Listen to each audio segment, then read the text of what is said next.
Now let's take a closer look at what's happening in Puerto Rico. Arelis Hernandez is a correspondent with our partners at the Washington Post. You just got back from Puerto Rico. Arelis, you're headed back tomorrow. Thank you for taking some time to talk with us. I guess the first thing is, Fiona had over the weekend, but we've been showing you all the flooding. You experienced the record rains within the past 12 hours. What was it like on the ground?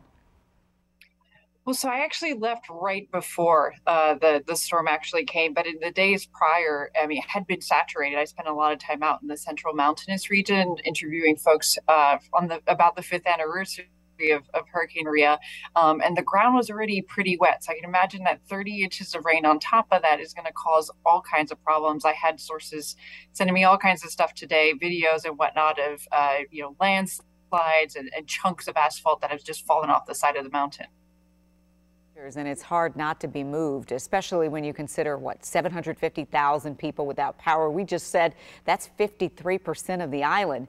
But the electricity is not the only issue, and you've been talking about water. There have been problems with the water systems on the island. This cannot be a good thing for that. No, absolutely not. The system of pumps throughout Puerto Rico need electricity to run for the most part. While some generators were placed ahead of time to help those pumps run, a lot of them did not have generators, or they failed, or those substations are flooded.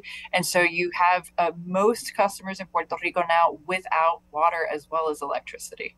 So we know it took a long time for parts of Puerto Rico to recover from Hurricane Maria, but quite frankly, a lot of areas never did.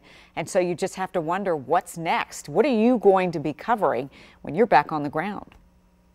So I'm going to be asking that question, why Puerto Rico hasn't gotten to the point where it feels more resilient, where it feels strong enough to resist a storm of this, magnitude. When I was just there, I started to ask that question. But here, the lessons of Maria are things I'm going to be looking for. In what ways has the central government as well as the federal government, taken the lessons of Hurricane Maria and applied it to the current situation? Are lessons in the fury. We just have to learn them and hopefully apply them so that people's lives can be saved. Arelis, we look forward to your reporting, and please be safe when you go back. Thank you. Mm-hmm.